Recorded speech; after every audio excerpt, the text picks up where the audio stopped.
With Raphael Tuju today to try and understand a little bit more about what's going on. Some of the things that have come out is that it's possible that this could affect other people as well, so long as you do have some kind of prime property.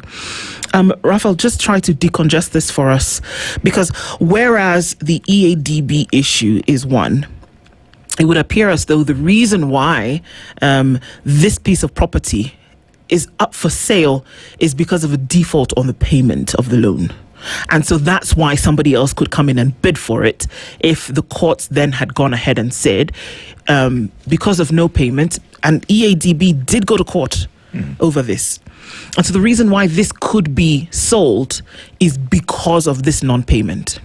Now, if that's the case, and then there was an offering to be made to the bank and say, well, we can pay, and the bank doesn't want the payment, decongest that for us to understand why. I mean, it's inexplicable.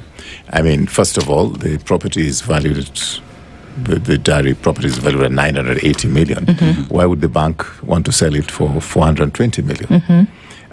What we are offering the bank is over 1 billion shillings in order to get out of this.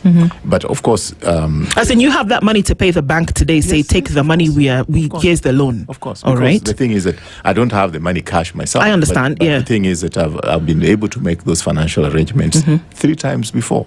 So that if the bank would say, yes, let's settle and cut loose, there are 2 banks which are able to come on board because my projects are viable and they've always been viable. Okay. I'm not a speculator in the real estate business. I've always done business and I've borrowed money before and paid banks. I'm not a defaulter in any other bank. So this happens to be the first one where they say I've defaulted, but the default is because they violated a contract. But that's a different matter. I don't want to go into it in detail. I think what Kenya is dealing with is a pathological greed. When people don't know when enough is enough, is pathological.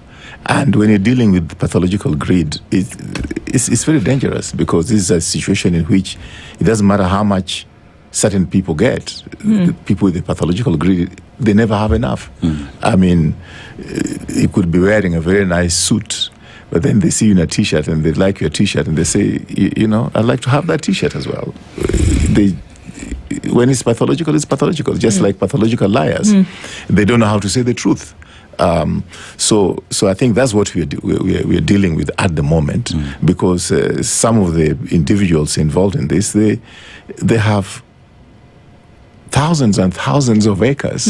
So why are they after 20-something acres in Nairobi,